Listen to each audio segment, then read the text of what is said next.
I'm Terry Oracle, and this is a reading for LA. LA wants to know. I'm 46 years old, a Virgo hermit type, living with my daughter. Finally feel a bit more like myself. I got back into doing tarot readings for a few people.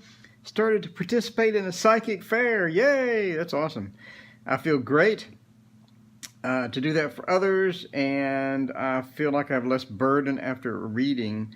Let's see. My question, will my plan for tarot consulting come to reality over time, or will it stay small? Will people like my readings and tell it to others? Let's see. When somebody asks a question, I always get into a strange energy flow, and I doubt myself.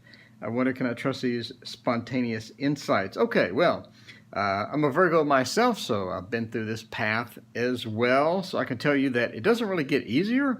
You just sort of stop caring after a while. So here's the thing with being a Virgo. You're going to be a little bit more analytical and not really go with a lot of the feelings that you would, let's say, if you were, just more of an intuitive type, maybe a Pisces or something like this. So you're going to more go under the analytical influence, which is what I teach, because that's sort of me. So, yeah, just sort of follow what I teach and get into the flow with doing card interactions, get into the flow with doing, maybe the Thoth stuff and all that other type of thing.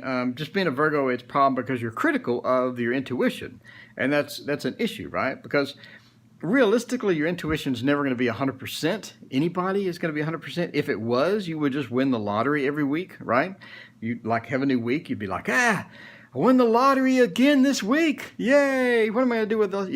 So realistically, your intuition is not going to be 100%. So, and that's a problem. So being a Virgo and being analytical with it, and especially being a hermit type or an introvert or things like that, you're going to, especially because you're going to be interacting with people and not being an extrovert, it's going to be even more odd because now you're an introvert and you're interacting with people, and it's fun because you enjoy doing tarot, but at the same time, you don't know if you should trust what you feel. So wrap up your intuition statements with I feel, or my intuition tells me, or I see, or something like this, right?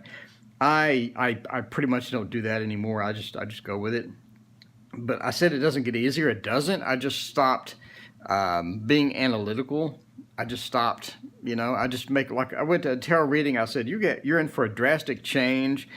I'm like throwing down cards. I'm like, you're in for a drastic change. Your question is going to be irrelevant because there's a drastic change coming and stuff.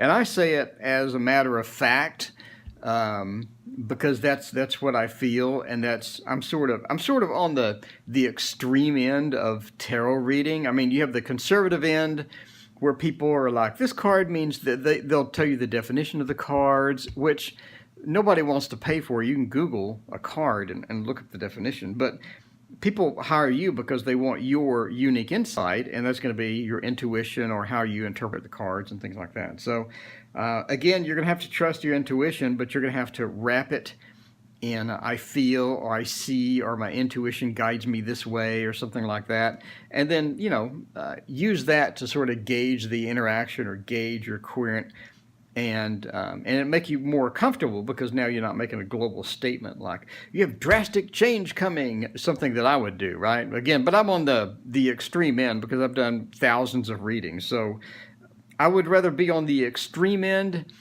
and crash and burn. If my reading crash and burns, then I was completely wrong. And then with that being on the conservative end, where every reading is sort of along the same correct thing. But that's my own personal choice as being a Virgo and doing this for so long. So don't be like me. Don't be extreme. Say I feel, I see, things like this. So yeah, you trust your intuition, but definitely trust your intuition. Let it go, because that's what people pay you for. They want your perspective on the cards. They want your intuition. They can just Google definition of cards. So don't just read definitions like I see other people do, unfortunately, when I go to some of the fairs and whatnot. Let's see, this feeling growing intuition. When somebody asks a question, always strange energy flow. Go with the strange energy flow. It's not strange. You're going to have to get comfortable with it. Make it like a blanket that covers you and makes you comfortable. Get that strange energy flow. Get with it, because that is what will guide you through the rest of your tarot career. I look at the cards and something pops up. I wonder if I can trust these spontaneous insights. Yes, absolutely. So, you wanted a reading for your tarot consulting business. It looks like it's going to go slow. It looks like it's not going to be, you're not going to burst into the ether and be the greatest tarot reader in the history of mankind. Well, you kind of saw that coming. That's just reality. So nobody really just bursts onto the scene and becomes the best thing ever in the world of tarot, because their market is kind of saturated and whatnot. So we have the moon, which pretty much points to your intuition, points to a journey. It's interesting because almost every card here, we have a journey, but it ends in sort of a perspective, sort of looking back onto the journey. So you do have a journey ahead. It is a slow journey. You have a slow walking journey with the, I guess it's a penguins. I'm not sure what that is. That's not a penguin. It looks like just a shell. Anyway, so we have the slow walking journey of finding your intuition, getting in tune with your intuition. And then we have you reading for other people, you getting comfortable reading for other people, getting your intuition and introducing it to people more and more. And then you have this period where, like you're talking about the hermit, like you're the Virgo, you're a hermit type, you're going to sort of fall back into that. And don't let that trap you, because sometimes we can be critical of our readings, because sometimes I'll give a reading and then the person leaves and they didn't look 100% happy, and then I'm really critical of myself. I'm like, oh, did I just mess that up? I mean, they just seemed not as excited as I want them to be, because when I read for somebody, I want them to be excited and be like, oh, this is the best reading ever. But in reality, that is most readings. Most people are pretty happy at the end of my readings at fairs and whatnot. But you do have that occasional one to where you're just sort of questioning yourself. And you're going to go through that period with the hermit. You're going to have that period. But again, we have a journey. The end of the journey. And the end of the journey is a perspective back onto the journey. So you learn and you get better. So it's a slow trotting journey. It's a journey that sometimes you're going to have to take by yourself. Sometimes you're going to have to not be as critical in order to get through the journey. Sometimes it's just going to be where you just feel alone, but you're not alone. Sometimes you don't want to go to the fair because you had a bad fair the last time. Sometimes you didn't make any money at the last fair or whatever. But the big thing is to keep trotting along, to do that, right? So you have something to do every day. You have a little bit to do, a little bit to look forward to every day. So for example, make an Instagram, right? Make an Instagram, grab your phone, get out. Hey, I'm the tarot reader and I'm here and I'm doing this and I'm doing that. And make some Instagram posts. Get on some social media. Do some things that you normally wouldn't do. Or do some unusual things, some cool things, get involved with your social media. Go to a fair that you weren't really going to go to and just try it out and see if that works.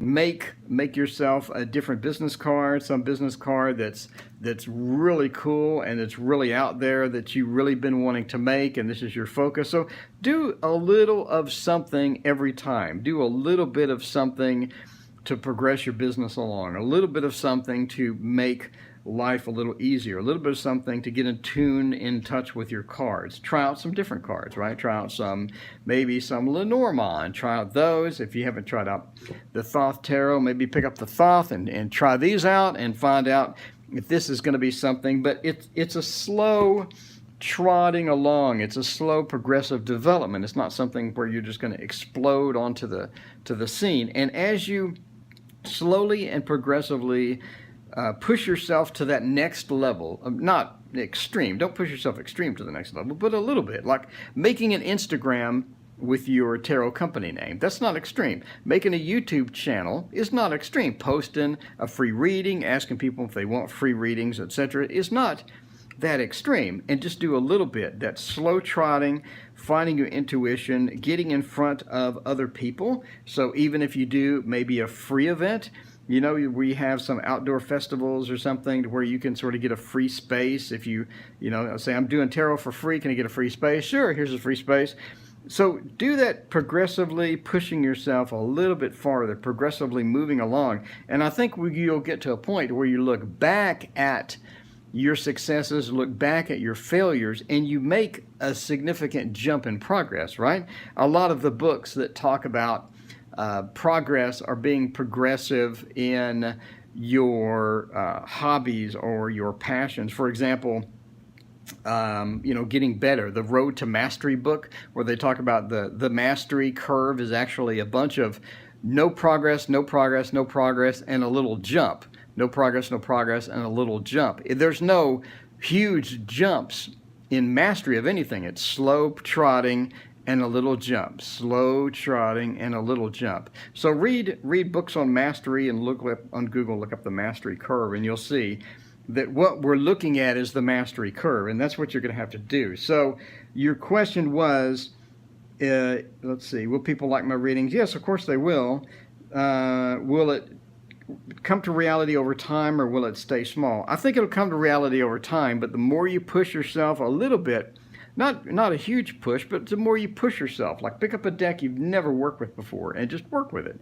The more you push yourself, the more you get out, the more readings you do, you're going to follow that mastery curve, and you're going to make little jumps here and there as you progress along. And I think at the end of a year, you're going to have a good mastery curve. You're going to have a good handle on tarot. You're going to be out on social media, and you're going to be more successful than you would be if you just said, I can't do this, or I'm making terrible progress, or whatever. So turn the hermit criticality off, go with your feelings, preface it with I feel, I think, my intuition tells me, and read for people. The more practice you get, the better you become. Give free readings, practice, push yourself. And I think you'll use the mastery curve to your advantage. And I think at the end of this year, at the end of next year, you're going to be a lot better than what you were when you started out. So that is my reading. If you like this reading, please hit like and subscribe.